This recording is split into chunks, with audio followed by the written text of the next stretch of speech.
And we have just completed the Jazz Zone with Ian Providence. And joining us on the line is Dr. Gerald Horne, the African African historian who was born in the United States, and he currently holds the John J. and Rebecca Morris Chair of History and African American Studies at the University of Houston. And Dr. Horne is going to talk about give us a brief talk about how his new book is doing. But first of all, we wanted to you to talk about what are your thoughts on. We're going to play this Jill Scott, her rendition of the national anthem. What did you think about it when you heard it? Well, I think it's one more example of this real schism, this real split in how the U.S. history and the founding of this country has been perceived.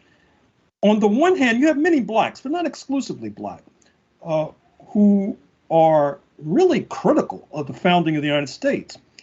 And this, in turn, has created a campaign issue for Governor DeSantis of Florida, who, as you know, is running for the Republican nomination for U.S. president and is trying to get to the right of Mr. Trump, the odds-on favorite. And so out of Florida has come this idea that slavery had benefits, believe it or not, to enslaved Africans. And so there is an irreconcilable gap between those like Jill Scott, whose rendition of the U.S. national anthem we're about to hear, and millions of other people in this country. And it reminds me that Cornel West, who's running for the Green nomination for U.S. president, has this line where he says that you vote for Biden and run the risk of World War III, you vote for Trump and you run the risk of civil war. And certainly this schism with regard to how the nation is perceived has the odor of an incipient civil war, which is quite ominous. And at this point, let me say, we really need assistance from the Canadian left, because I know that the Canadian left, they look askance at the idea that the Canadian ruling class puts forward, because we know that Canada did not revolt against British rule. And I think that that's part of the ethos of the founding myth of the Canadian ruling class. And so I think the Canadian left says, well, if the Canadian ruling class looks askance at 1776, then we should see it as a true revolution. I think it's time for the Canadian left to junk that idea, because they're finding themselves at cross purposes with Black Americans in particular, who have reason more than many to be quite critical of the founding of this country. And let me say that it's not only Jill Scott, whose rendition of the national anthem you're about to hear, but also it's the 1619 project of Nicole Hannah-Jones, now of Howard University. It's the book White Freedom by the late Black historian Tyler Stovall. It's the spoofing of Hamilton, the Disney extravaganza by Paramount Black intellectual Ishmael Reed. It's Raoul Peck, the leading Black filmmaker transnationally, and his documentary Exterminate All the Brutes, which is a sweeping condemnation of settler colonialism.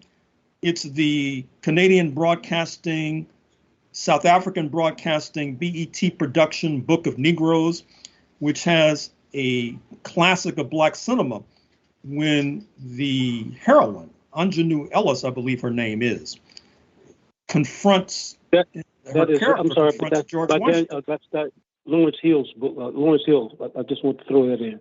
Yeah, so it's the evidence is piling up about this schism. So with that, let's hear it from Jill Scott. All right, let's go. 19 years old. Ready? I'm 51 now, by the way.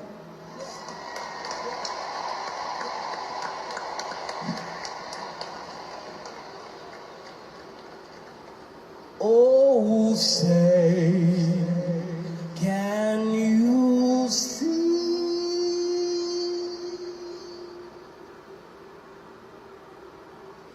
By the blood in the streets,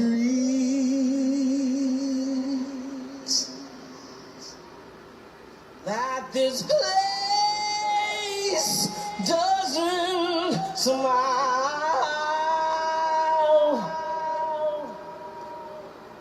on you, colored child,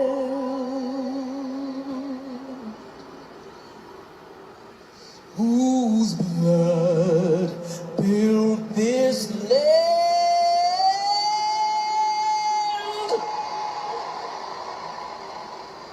with sweat and their hands.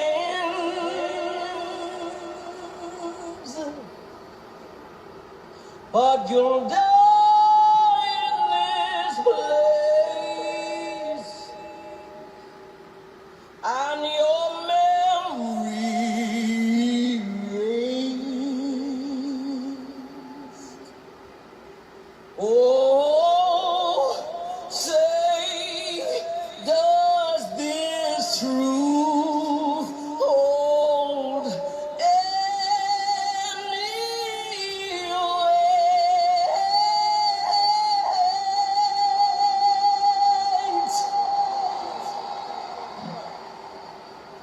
This is not the land of the free,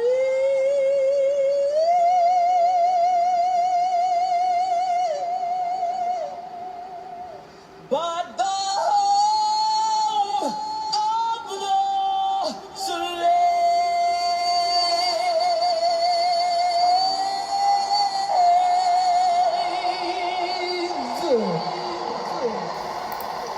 Nanga Death, which is Wolof. You are listening to Diasporic Music on Black Power 96 with Melinda Francis, and joining us on the line, Dr. Gerald Horne. And that was Jill Scott and her rendition of the patriotic song. Yeah. How are you? How has it been received by? I guess you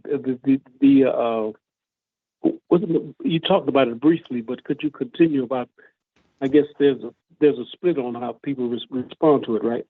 Well, sure, the book is fine, but back to Jill Scott, which I think is more important at this point.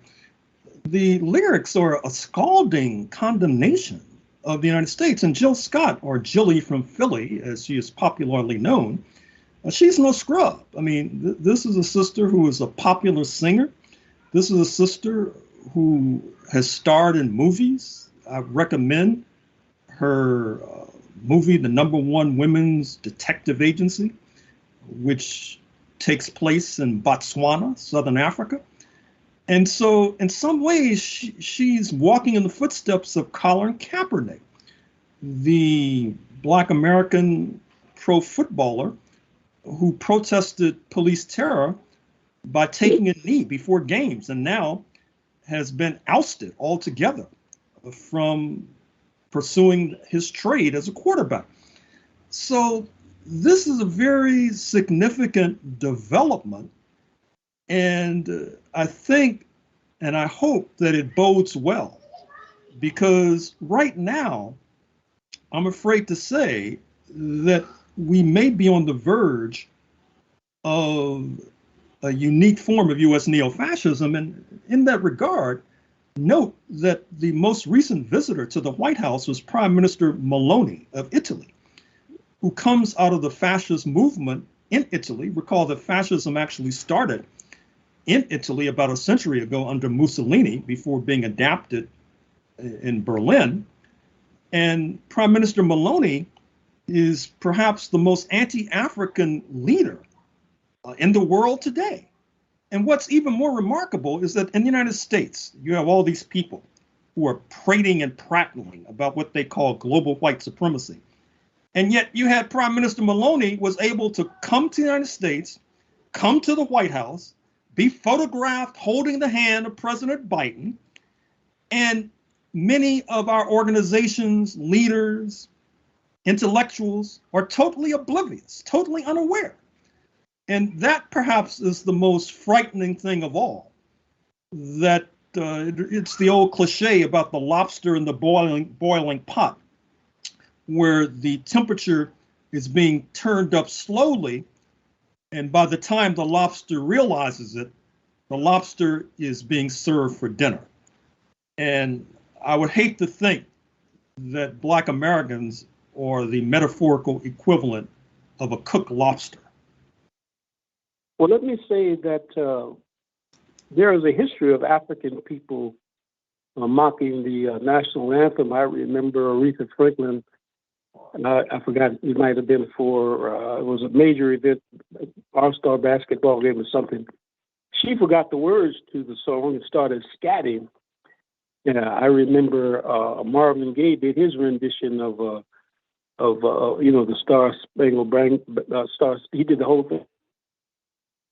He really did a George Clinton thing on it and funked it up. And Jimi Hendrix, of course, I guess the world knows about his rendition of the national anthem. And I remember my own cousin Hardy Williams made national and international news when he refused to stand up for the national anthem, and he was on CNN and on the front page of Los Angeles Times. And so I guess there's a sector of African people in the United States that have not bought into the whole say can you see the whole America First narrative.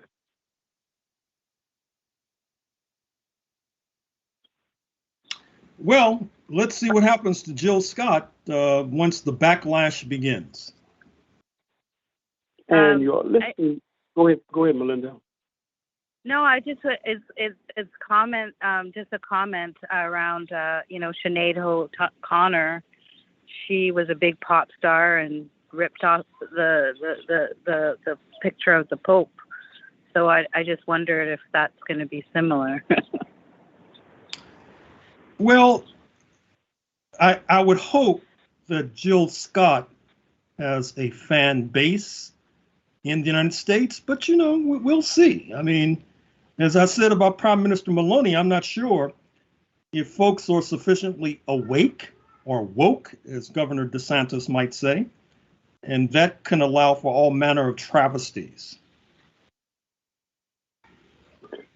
You're listening to Diasporic Music on Black Power 96, and Dr. Horne's latest book is Revolting, Capitalism and Radicalism in Washington, D.C., 1900 to 2000. And how is that book doing, sir? Oh, it's doing fine. I've been talking about it, lecturing, etc. As a matter of fact, on WRNU, which is this FM station in Chicago, if you look at one of the Facebook pages, the one maintained in particular by Ryan, you'll find that I'll be featured in the morning, Chicago time, all next week for about 5 days. Because I've been giving interviews to that station for at least 5 or 6 years. And so they're going to replay all those interviews, including the one on the DC book. You're listening to Diasporic Music on Black Power 96. You want to continue, Melinda? Yeah, well, do we want to move to Russia and the Africa Summit? Yeah, it was very important, taking place in St. Petersburg, just concluding. A number of the speeches can be found online. The leader of Eritrea, Afwerki, it was very interesting. He was lecturing Putin for about 15 minutes on the evils of capitalism and the North Atlantic countries, which was, as they say, bringing coals to Newcastle.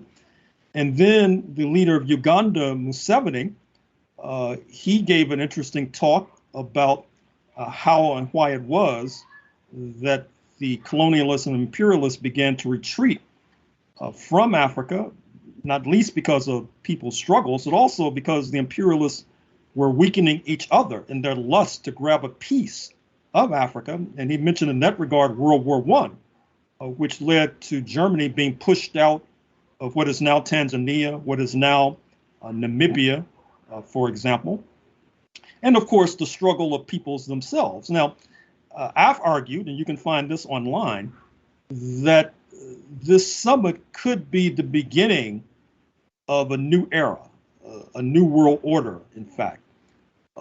Unlike the previous proclamation of a new world order post 1991 with the collapse of the Soviet Union, or even the order that was established with the ravaging of Africa, this time Africa is in on the ground floor. And you will get a glimpse of that with the BRICS summit, Brazil, Russia, India, China, South Africa summit in Johannesburg, South Africa in a few weeks. And by the way, despite perhaps understandable criticisms of the Pretoria regime, there is no question that Pretoria has upset Washington tremendously. Victoria Nuland, who is number 2 in the State Department, in some ways the intellectual architect of the proxy war in Ukraine, is headed to South Africa, along with Gregory Meeks, a leader of the Congressional Black Caucus on foreign policy. He's not going there to enlist South Africa in a campaign against police terror against Black people. He's going there to twist the arm of South African leaders to get them to join the proxy war, which I think is a fool's errand, because why should they join a losing cause? But in any case, this is a very serious development. And one more point before I turn the microphone over. China, obviously being the number 2 economy behind US imperialism, in some ways is the leader of this new world order, and at the same time is in the crosshairs. Now, their foreign minister, Qin Gong, was just removed, and the anti-Beijing Taiwanese have put out the line that it was not only because of an alleged extramarital affair, it was also because the woman, they say, he was having the affair with had a relationship also with a military leader in China whose son was selling military secrets to Washington. Now, I'm not sure if that's true, but I'm, make of that what you will. But I mention it also because it reminds me during the heyday of the old New World Order, when I was living in Zimbabwe in the 1990s, and privatization was the rage. Privatization, of course, is turning over state property to private interests for their profiteering purposes. And so the joke in Southern Africa was that some employee would seize the automobile of a government ministry and say it was being privatized. Or when I was living in Hong Kong, also in the late 1990s, it was no secret that archivists in the Chinese archives, not in Hong Kong, but on the mainland, were selling archival records to whoever had top dollar. And they were privatizing archival records. And so China still has this problem of corruption, which is allied to the problem of capitalism, which, of course, in a certain sense is under control in China. But at the same time, it's a beast that's very difficult to corral. And given the fact that it's in the crosshairs, that the United States is leading a global crusade against China, we have to keep a close eye on China. And this brings me to the final point, which is, recall when I said a week or two ago how China Daily endorsed the anti-affirmative action decision of the US Supreme Court? Well, Jeannie Suk, S-U-K, who's Asian American, Harvard law professor, gave a recent interview to the Chronicle of Higher Education, where she said that what was striking to her about this anti-affirmative action case, which focused on Harvard, by the way, was that in the lower court and in the high court, not addressed, unaddressed, was the point that Asian Americans were charging that Euro-American students with lesser qualifications were being admitted over them. But in the High Court, in this anti-affirmative action decision, which China daily endorsed, that got turned on its head. The idea was that Asian American students were being harmed by affirmative action directed at Black students. And so not only did China daily engage in politics that were questionable, they engaged in journalism that was questionable, which makes us all the more alert to the possibility that this new world order that I've just trumpeted, it would be premature to count our chickens before they've hatched. You're listening to Diasporic music on Black Power 96. I want to say that overall the station is 61% to its overall goal of $15,000, and Diasporic music has raised $265 so far. Thank you all, and we have received donations from Sonia in Maine, Christopher in Virginia, Stacy in Philadelphia, Lisa in Minnesota, and Melinda in Toronto. So we have $235 remaining to reach our goal. And before we continue, why do you think people should support Diasporic music on Black Power 96? Well, I think the reason should be intuitively obvious to the most casual of observers. You hear music and sounds that sadly and tragically you often do not hear elsewhere. And certainly you get analysis politically that it's difficult to find elsewhere. And that's why I certainly endorse your campaign. And that's why I'm confident that this campaign will be successful. You're listening to Diasporic music on Black Power 96, Gerald Horne's book, Revolting Capital, Racism and Radicalism in Washington, D.C., 1900 2000. Pick up a copy of that. You want to continue with the questions, Melinda? Yeah, I don't know if we want to, go to the Niger coup and then move over to the Caribbean and EU summit. Well, Niger, which, as you know, is in the Sahel, this band of nations stretching from Guinea-Conakry in the west all the way across Mali and Chad into Niger and into Sudan. It's been a focus of instability, as evidenced by the recent coup against U.S. ally Bazoum.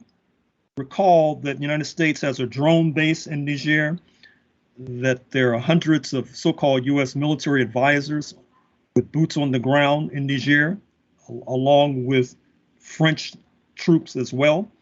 Niger is a major supplier of uranium to the North Atlantic countries, France not least, which uses nuclear plants to generate electricity. And this coup is taking place in the midst of an insurgency by religious zealots. And one of the points you will not find in the corporate media is that this religious insurgency has a lot to do with the deal that was cut with these religious zealots in order to destabilize socialist movements, and particularly go back to Afghanistan in the 1980s. And of course, look closely at the policy of Saudi Arabia. Instead, the corporate media focuses on Russia and how supposedly, in their Cold War estimation, this coup is a plus for Russia. I think that they're depending upon the fact that there's still a lot of anti-Moscow sentiment, at least in North America, and that if they put it in those Cold War terms, that they'll be able to generate interest in Niger. You're listening to Diasporic Music on Black Power 96. I'm sorry, did I cut you off, Gerald? No, you're good.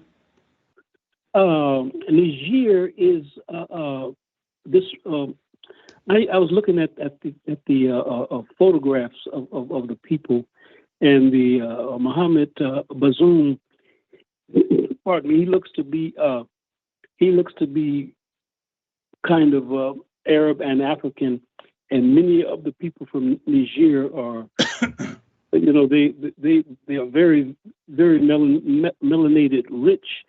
Niger is landlocked. Was there many Africans or any Africans that were taken from Niger to the New World, or because they were landlocked, they were not a part of the Atlantic slave trade as a country? My own estimation is, after doing extensive research on the African slave trade, including for a current project where I'm looking in part at the role of Egypt during the African slave trade, because Egypt was up to its eyeballs attacking southward, particularly into what you might call Nubia or what you might call Sudan, and seizing Africans.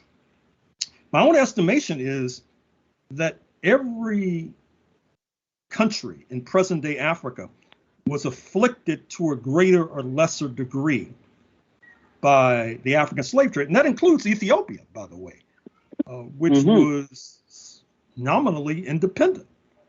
Because in Ethiopia, you had military folks. This is at least as late as the 1920s, who were seizing the melanin rich and selling them on to slave markets eastward.